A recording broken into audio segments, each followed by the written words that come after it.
Selamat pagi teman-teman, senang bertemu kembali bersama kalian. Perkenalkan saya Christian, Financial Planner.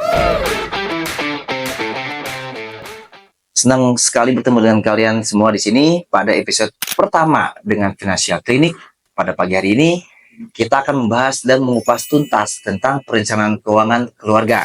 Oke teman-teman, hari ini saya ditemani dengan narasumber kita, Pak Basri. Beliau adalah seorang certified financial planner, plus beliau sudah menulis 10 buku tentang perencanaan keuangan keluarga.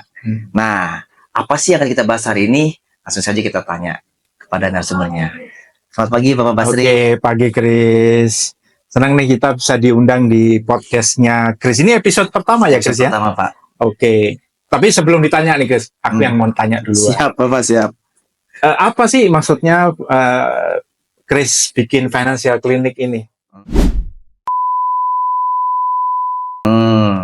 Saya membuat financial clinic ini Pak, tujuannya ingin memberikan edukasi Pak. Oke. Memberikan edukasi tentang literasi keuangan. Nah, karena kan di luar sana masyarakat tuh ya masih banyak yang salah paham Pak tentang apalagi tentang perencanaan keuangan. Ya, betul. Jadi saya pengen membuka ini tuh ingin memberikan wawasan secara tidak langsung Pak melalui edukasi seperti ini. Oke, menarik ya. Jadi misinya mulia banget gitu ya. Nah, kita mau ngomongin apa nih di episode yang pertama ini? Oke, yang ingin kita bahas itu sebenarnya yang ingin kita bahas itu adalah yang pertama. Ini terkait banyak yang bertanya kepada kita seorang financial planner Pak. Itu salah satunya adalah tentang asuransi Pak.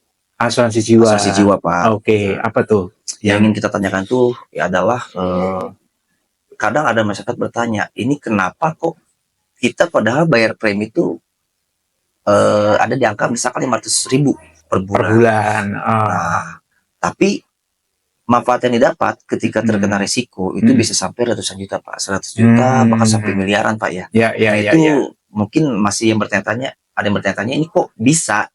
Emang bagaimana sih Pak cara kerja asuransi itu?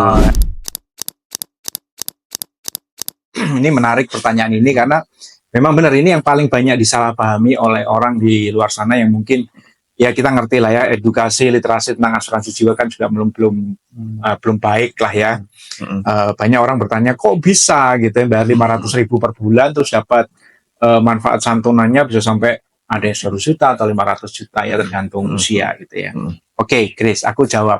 Tapi ini kita diskusi, kita tidak langsung bahas soal produk atau teknis produk. Aku bawa ke culture dulu, ke kultur budaya kita. Di mana kultur budaya kita kan gotong royong, itu nggak? Siap, iya betul Pak. Kita kan paling senang kalau kita bisa saling tolong menolong ya. Iya. Nah, di dalam kultur kita, terutama kan aku orang Jawa Tengah ya, Chris, dan sekarang tinggal di Jawa Barat di lingkungan yang berbudaya Sunda. Itu ada satu budaya begini, Chris. Ini di tempatku, di kampung halamanku itu masih berlaku sampai sekarang, Chris. Jadi di kampung halamanku itu ada satu kelompok. Ya, di kelompok ini dikoordinir kebetulan oleh Pak RT. Nah, jadi di lingkungan kecil gitu Pak RT. Di lingkungan sekitar tempatku juga ada. Jadi mereka punya kelompok-kelompoknya sendiri gitu ya. Jadi kelompok ini terdiri dari 15-20 keluarga. Wow. Nah, jadi di kelompok ini mereka tuh semacam punya satu kesepakatan, punya konsensus di mana, yuk kalau misalnya ada di antara 20 orang yang berkelompok ini menerima musibah, misalnya ada keluarga yang meninggal atau sakit, boleh dong kita menyumbang, meringankan beban orang yang ditinggal meninggal atau yang menderita sakit tersebut. Nah, cuma untuk meringankan beban itu kan kadang-kadang kita juga, misalnya gini, ada yang meninggal hari ini, belum tentu aku bisa nyumbang hari ini karena mungkin aku belum tentu hari ini pegang duit. Iya, betul. Atau belum tentu aku punya duit gitu ya. Betul. Maka oleh Pak RT itu dikoordinasi, dikoordinir, Chris. Nah, dikoordinir, yuk ber-20 orang, setiap hari ada petugasnya Pak RT mengutip uang. Ya, kayak namanya iuran lah atau apapun lah itu ya. Yang kalau nggak punya uang boleh bayar pakai beras. Gitu. Berarti bisa sama beras bayar. Beras boleh gitu. Karena zaman dulu kan mungkin nggak karena mungkin zaman dulu ya, zaman aku kecil kan juga mungkin ATM nggak sebanyak sekarang. Ya, yes. Jadi orang tuaku kalau pas lagi nggak pegang uang ya dia pakainya beras gitu. Nah berasnya itu seberapa banyak? Satu jimpit, Chris. Jadi sejimpit gini, pokoknya taruh di wadah, dulu pakai bumbung bambu, terus nanti tiap malam ada petugasnya Pak RT keliling. Nah beras yang dikumpulin sejimpit dari 20 keluarga tersebut, sama Pak RT dikumpulin. Dikumpulin. Setelah dikumpulin, nanti kalau misalnya ada di antara 20 orang itu yang sakit atau meninggal dunia, uang dari hasil penjualan beras atau uang yang terkumpul dipakai buat nyumbang, memberi santunan. Nah, budaya gotong royong itu kalau di tempatku dulu namanya jimpitan, Chris. Kalau di tempatnya kita sekarang, Chris, di Bogor, yang budayanya adalah Sunda, itu kita menyebutnya sebagai parelek, ya kan, parelek kan. Ya, walaupun itu sekarang mungkin sudah luntur ya budaya itu ya, tapi budaya itu sebenarnya sudah ada dari zaman neneknya nenekku loh.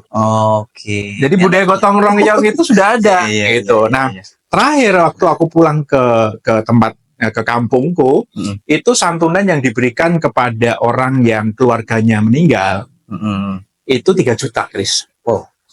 Padahal mengiurnya cuma 2.000 perak dan atau beras 1 jimpit. Nah, 2.000 perak beras 1 jimpit karena dikumpulin semua, kita bisa memberikan santunan 3 juta. Nah, hitungan 3 juta dari mana? Hitungan 3 juta itu berdasarkan kecukupan untuk melakukan tahlilan. Nah, gitu. Jadi ada hitungannya tuh, dasarnya 3 juta juga ada hitungannya. Nah, pertanyaan Chris tadi. Kenapa kok bisa gitu ya dalam asuransi jiwa kita membayar premi 500.000, dapat manfaat santunan 100 juta, 500 juta. Ya. Jawabannya adalah ya tadi.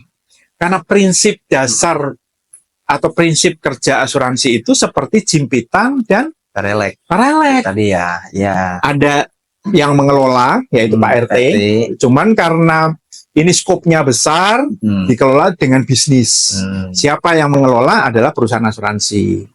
Siapa yang menyumbangkan uang tadi, menjimpit tadi adalah orang-orang yang menjadi peserta asuransi. Siapa yang menerima santunan adalah orang-orang yang tadi di antara peserta yang keluarganya mungkin meninggal atau sakit. Itu, Chris. Itu cara kerjanya. Oke. Nah, Pak, tadi kan sudah dibahas, Pak ya, sudah dibahas secara dasarnya tuh dari mana, itu jimpitan itu seperti apa, cara kerja asuransi seperti apa. Nah, ada satu pertanyaan lagi, Pak. Ini yang selalu menjadikan penasaran bagi masyarakat di luar ya. Sebenarnya asuransi ini membayarkan uang manfaatnya itu dari mana? Nah, tadi kan bicara kita bayarnya 500.000, tapi dapat 5 juta. Nah, 500 juta tuh dari mana Pak uangnya, Pak? Nah, jadi menarik nih pertanyaan ini. Tapi rasanya, Chris, ini bakalan panjang. Jadi kayaknya nanti kita sambung di episode 2 kayaknya. Siap, Pak. Siap. Oke, teman-teman, nanti kita akan membahas lebih hal yang lebih menarik lagi, itu tentang dari mana asuransi itu membayar uang manfaatnya. Kita bayar premi 500.000, tapi kita bisa mendapatkan 500 juta. Nah, dari mana 500 jutanya? Kita akan bahas di episode kedua. Masih bersama saya nanti, Chris John, Financial Planner, bersama Bapak Mas Adi. Bapak, makasih banyak ya untuk hari ini. Sama-sama, Chris. Masih di Financial Clinic. Kita bertemu lagi di episode kedua. Dadah!